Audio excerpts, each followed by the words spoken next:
a lot of NBA players, NFL players, people from different industries. They get good money, great money, but they end up living paycheck to paycheck. They end up becoming broke, bankruptcy. That's because it takes a certain mindset, it takes a certain discipline in order to become wealthy. And that's what separates the 99% from the 1%. The 1% understand the principles. They understand the money principles. They understand the value of being disciplined. They understand the delayed gratification. They understand that it's better to invest now than to invest later. And now is a great opportunity to invest because you can invest with as little as $1, $5 in some cases on many different platforms. You don't need to have large sum of money to get started. And the thing about investing, which I mentioned, is that the more you invest, you'll only increase your output because it's compounding. Compounding is one of the greatest thing that can be on your side, greatest tool when it comes to investing, because your wealth is your wealth, the money you put in is expected to grow, especially if you're using the right machine.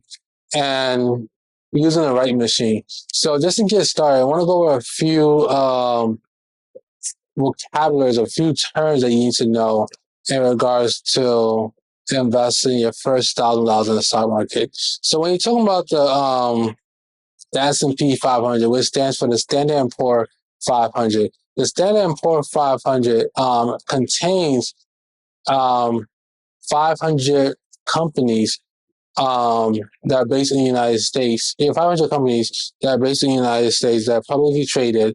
And people use that benchmark, the value of the total return value as a benchmark to see how the economy is doing. Another benchmark people use as well is the Dow Jones, and the Dow Jones is one of the oldest. It's one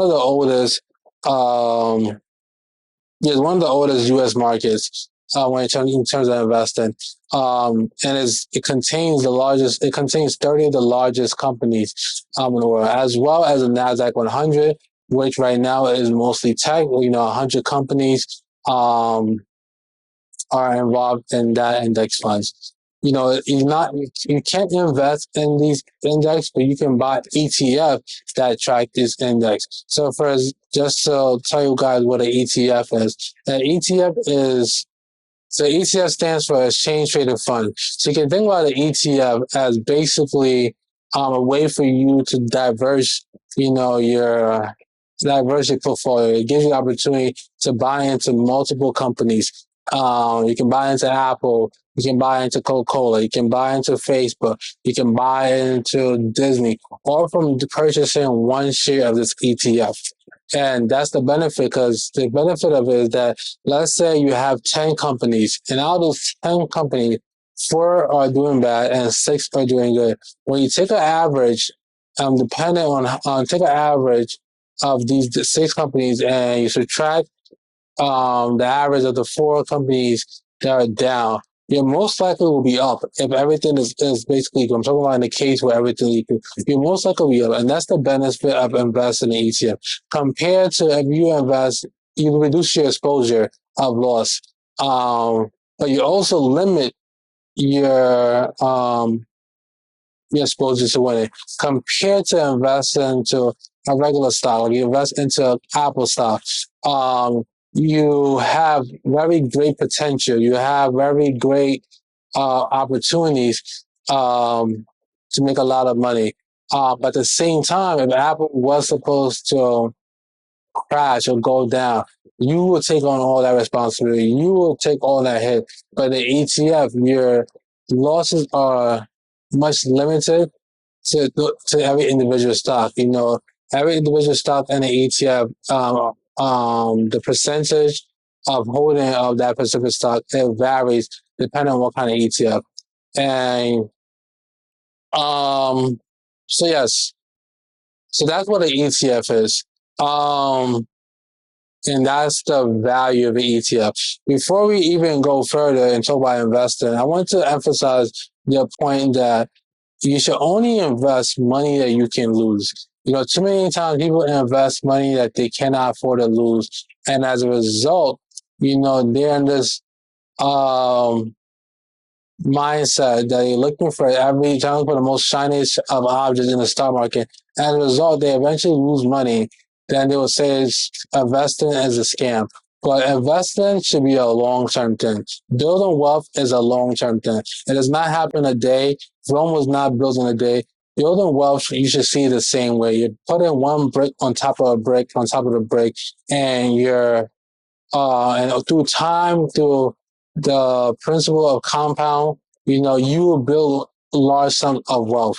When you think of all the great, successful people, when you talk about financially, they have all worked for a certain amount of times, before they're able to achieve that success that we can all say, yes, they're great. And being that said, I want to talk about um, there's a few things that you should know. The stock market is open Monday to Friday from 9:30 to 4 p.m. Eastern Standard Time. It's closed on holidays or bank holidays. So it's not open on Christmas. It's not open on New Year's, Easter, or any major holiday is not open. um, it's also important for you to understand that there's different type of condition that the market can be in. It can be in a bull market, it can be in a bear market, as well as it can be in a choppy market. So a bull market, the reason why it's called a bull market because when a bull is fighting, a bull uses horn and it fights upwards. While when you has what you might call a time in a market as a bear market, because when a bear is fighting, a bear fights downwards. It fights downwards. So that's the difference. That's basically what a bull market. A bull market is when things are going up, things are going great, and where a bear market is when things are going down. And a chopping market is basically when things are not. It doesn't have any sense of direction, and you often see all these different type of markets, whether in a general spectrum of the market or in the Pacific stock. So Pacific stocks can be experiencing their own bear market, while the general um, census of the market economy is very bullish, or vice versa. A Pacific company could be having a bull market while the general um, consensus of the market is very bearish. So it's important for you to know that, and those are terms that you need to understand in order to know, um, in order to understand investing better. That's what I will say.